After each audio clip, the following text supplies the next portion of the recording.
ఓం నమఃశివాయ. సొంతవారంటూ ఎవరూ లేక అనాథలుగా మారి ఆకలి దప్పులతో జీవిస్తున్న 500 మంది అనాథలకు పునర్జన్మనిచ్చిన చౌటుప్పల్లోని అమ్మానాన్న అనాథ ఆశ్రమాన్ని ఒక్కసారి సందర్శించండి.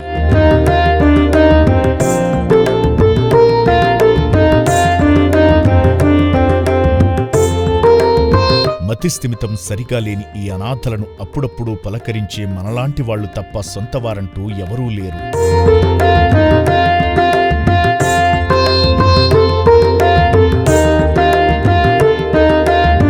మూడు పూటలా 1500 మందికి అన్నదానం చెయ్యాలంటే ఎంత కష్టమో తెలియంది కాదు.